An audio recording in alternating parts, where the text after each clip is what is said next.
नमस्कार। सम्यक समाचार पत्रिका में आप सभी स्वाभिमानी, जागरूक, साहसी बहुजन जनप्रतिनिधियों का हार्दिक अभिवादन है। सम्यक समाचार पत्रिका कहीं हम भूल ना जाएं कि कार्यक्रम के तहत आज हम आपको छत्तीसगढ़ बहुजन समाज पार्टी की अब तक के विधानसभा स्तर पर रहे प्रदर्शन के बारे में जानकारी देंगे और बताएंगे लोकसभा चुनाव में भी बसपा का कैसा रहा है प्रदर्शन।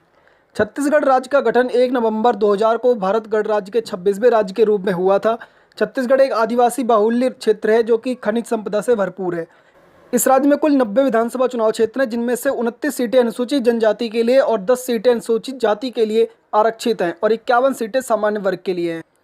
छत्तीसगढ़ में कुल 11 लोकसभा के चुनाव क्षेत्र हैं और वर्तमान में 9 लोकसभा चुनाव क्षेत्र पर भाजपा का कब्जा है और 2 लोकसभा चुनाव क्षेत्र पर कांग्रेस का कब्जा है। वर्ष 2018 में यहाँ पर विधानसभा चुनाव संपन्न हुए थे। इन चुनावों में कांग्रेस को 68 सीट, बीजेपी को 15, अजीत जोगी के छत्तीसगढ़ कांग्रेस को 5 और बहुजन समाज पार्टी को 2 सीटें मिली थी। ये सीटें जैजेपुर और पामगढ़। जैजेपुर से केशव चंद्रा ने चुनाव जीता था और बसपा के टिकट पर पामगढ़ के इंदू बंजारे ने शानदार जीत हासिल की थी। 2018 के विधानसभा चुनाव में बहुजन समाज पार्टी और अजीत जोगी की छत्तीसगढ़ जनता कांग्रेस ने एक गठबंधन किया था और अजीत जोगी को मुख्यमंत्री का उम्मीदवार घोषित किया था। छत्तीसगढ़ कांग्रेस को 5 सीटें मिली थी और 15% वोट भी मिला था, लेकिन जिस शानदार जीत की बहुजन समाज ने अपेक्षा की थी ऐसा हुआ नहीं। वर्तमान में भूपेंद्र सिंह बघेल के नेतृत्व में कांग्रेस की सरकार है छत्तीसगढ़ में। बहुजन समाज पार्टी की कमान इस समय प्रदेश के अध्यक्ष एवं आदिवासी नेता हेमंत पोएम के हाथों में है और दिग्गज बसपा नेता दाऊराम रत्नाकर प्रभारी के रूप में बड़ी जिम्मेदारी को संभालते हुए छत्तीसगढ़ में हैं। मान्यवर काशीराम जी ने अपने जीवन का पहला लोकसभा चुनाव छत्तीसगढ़ के जांजगीर चांपा लोकसभा चुनाव क्षेत्र से लड़ा था। उन्हें मात्र 32,000 वोट ही प्राप्त हुए थे। तब उनके पास ना साधन थे ना पैसा था, लेकिन एक जज्बा था स्वाभिमान, सम्मान और सुरक्षा की लड़ाई लड़ने का। हालांकि वे चुनाव हार गए थे। यहीं से बहुजन समाज पार्टी की एक नई शुरुआत होती है और आज बहुजन समाज पार्टी देश की तीसरे नंबर की राष्ट्रीय पार्टी है।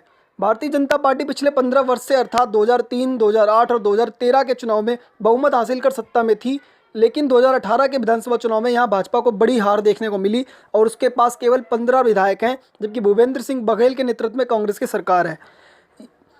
जहां तक बहुजन समाज पार्टी की बात है, 2003 में बसपा को 4.45% वोट मिला था और कोई भी उम्मीदवार चुनाव नहीं जीत सका था। 2008 में बसपा को 6.11% वोट मिला था। बहुजन समाज पार्टी ने दोजीराम बौद्ध को पामगढ़ से जिताकर शानदार विजय पताका फहराई थी। 2013 में भी बसपा को 4.27% वोट मिला था। पार्टी के प्रत्याशी केशव चंद्रा ने जैजेपुर विधानसभा सीट से शानदार जीत हासिल की थी। 2018 के चुनाव में बहुजन समाज पार्टी को 4.41% वोट मिला। उसके 2 विधायक चुनाव जीतकर विधानसभा में पहुंचे, जैसा कि हम पहले ही बता चुके हैं।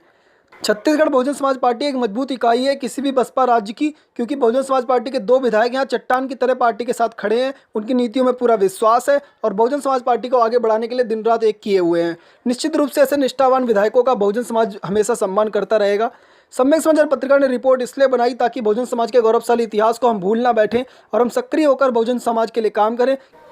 मान्यवर काशीराम जी कहा करते थे और बहन जी भी हमेशा कहती हैं कि बसपा एक राजनीतिक दल कम और बहुजन आंदोलन अधिक है, इसलिए हम सबकी जिम्मेदारी भी है।